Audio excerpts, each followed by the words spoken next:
Alors, c'était pas prévu, mais pour vous expliquer, on accompagne au quotidien des jeunes, en particulier qui sont issus de l'aide sociale à l'enfance, à qui on a proposé un stage de remobilisation. Et suite à ce stage, ils ont souhaité, et on a souhaité, continuer à les accompagner vers la majorité et travailler un projet de sortie qu'on appelle sortie positive dans certaines structures, comme l'EPID. Et en fait, Ilan est venu me voir tout à l'heure en me disant j'ai besoin de dire un mot. Donc c'est pour moi important aussi de leur donner la parole parce qu'ils vivent au quotidien avec nos résilients. Ils vivent au quotidien avec Isabelle, par exemple, et Enrique. Ils leur apprennent beaucoup de choses. Et je vais te laisser Ilan ou Nathan, je ne sais pas, c'est une surprise. Venir peut-être dire un mot.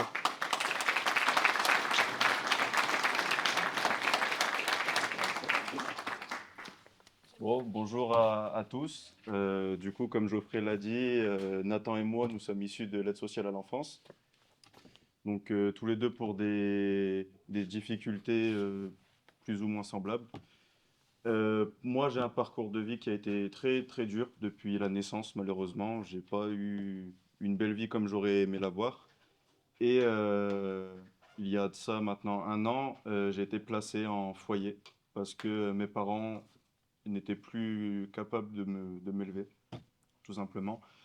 J'ai été dans un foyer, du coup, j'ai rencontré Nathan. Ce foyer a eu des difficultés administratives, tout ça. Après, nous, on n'est pas forcément très calé sur ce sujet-là. On a, du coup, été dans un stage avec la Fondation Résilience, donc un stage qui a duré un mois. Après, du coup, on a eu une conversation avec Geoffrey qui nous a proposé un contrat. Donc, c'était pour nous aider, comme il l'a dit, à nous accompagner jusqu'à la majorité. Et voilà. Un truc à dire? Moi, je vais me présenter aussi. Je m'appelle Nathan, j'ai 15 ans. Pareil, moi, avant que lui arrive dans mon foyer, j'avais déjà eu un stage avec la fondation pendant 5 jours, je crois. C'était un stage de rupture parce que ça se passait mal dans notre foyer. Il y en a beaucoup qui faisaient des bêtises. Il y avait des problèmes avec les éducateurs. Et du coup, on a eu 5 jours pendant les vacances. Moi, ça m'a bien plu. Quand j'ai eu nouvelle de savoir qu'on allait faire un nouveau stage avec la fondation, j'étais un peu content un petit peu, mais je savais que fallait que je donne de moi parce que je savais que j'allais pas rien faire, pas comme au foyer. Et suite à ça, on est resté pendant un mois à Hauteville. Après, comme il a dit Elan, il nous a proposé un contrat. Moi, j'ai accepté. Suite à ça, j'ai fait beaucoup de sport, j'ai fait beaucoup d'activités, j'ai beaucoup maigri, j'ai perdu 15 kilos en 4 mois, je crois. Et puis voilà, merci.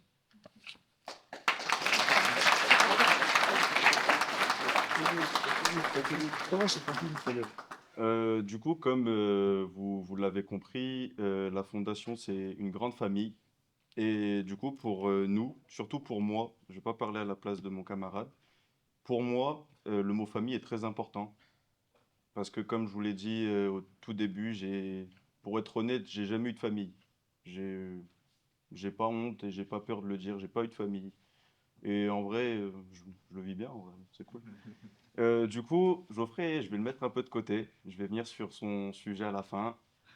Je vais m'adresser aux trois personnes qui sont devant moi actuellement. On va les faire dans l'ordre. C'est un peu compliqué. Du coup, Thibaut.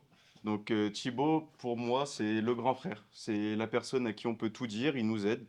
On a, on peut avoir des grosses difficultés.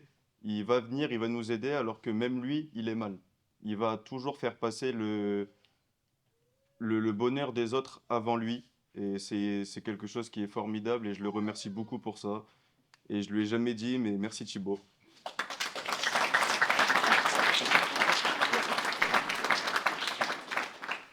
Enrique, j'ai pas trop envie, il me fait peur, mais bon, on va pas le faire. Du coup, Enrique, c'est un peu le papa. C'est le boss. Il est là, il nous gère. Des fois, s'il faut nous mettre des claques, il va les mettre, forcément, normal. Euh, Moi, je sais qu'Enrique m'a beaucoup aidé parce que, du coup, avec le différents traumas que j'ai pu avoir, j'ai toujours eu un contact difficile avec les hommes. Et au début, j'appréhendais quand je le voyais, il m'intimidait un peu. Et après, on a parlé, il m'a expliqué un peu d'où il venait, tout ça. Et je me suis dit, bah, en fait, c'est un mec comme un autre. Il est là et il va nous aider. Euh, et je le remercie beaucoup parce que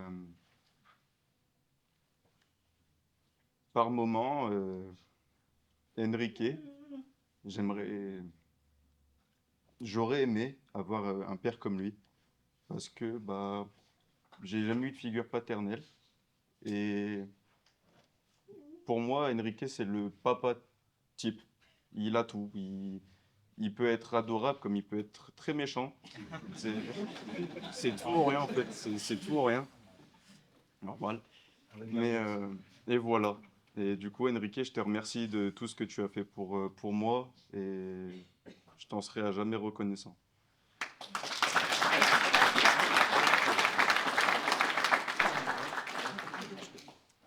Ensuite, Isabelle, du coup, la maman. Isabelle, c'est la maman. C'est voilà. C'est voilà. Du coup, Isabelle, je te remercie parce que comme Enrique, tu prends le rôle de ma mère par moment et c'est quelque chose que j'ai pu des fois avoir du mal à accepter parce que bah, pour moi, j'ai jamais eu de famille et j'en veux pas. Sauf qu'en fait, depuis que je vous ai rencontré, la fondation, eh ben, je ressens un peu ce truc de famille, ce sentiment. Et avec vous, je me sens vraiment à ma place. Donc, j'ai jamais eu confiance en l'adulte parce que bah, de là où on vient, on a toujours été déçus par les adultes. Et il faut apprendre à vivre avec. Après, on grandit, on comprend. Et Isabelle, du coup, elle m'a aidé à comprendre parce que même à 17 ans et demi, je comprenais toujours pas en fait. Je voulais pas comprendre. Et Isabelle, elle m'a aidé à comprendre le pourquoi du comment.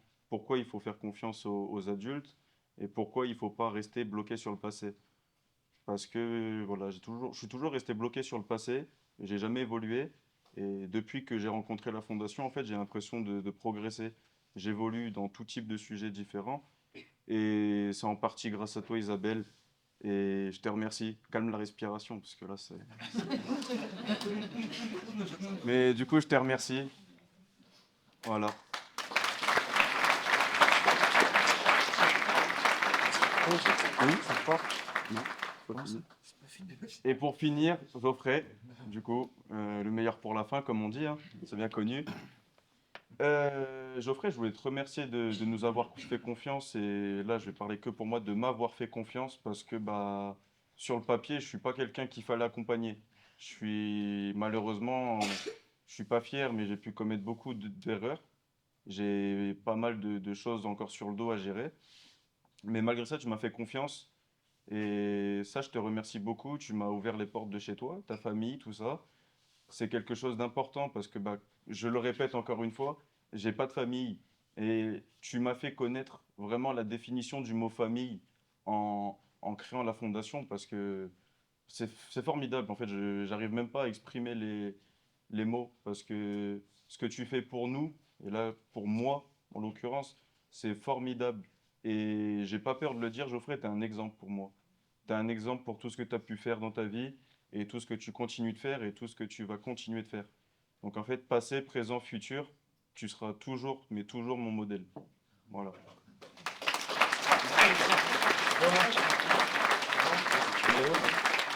C'est une surprise, c'est pas prévu, mais.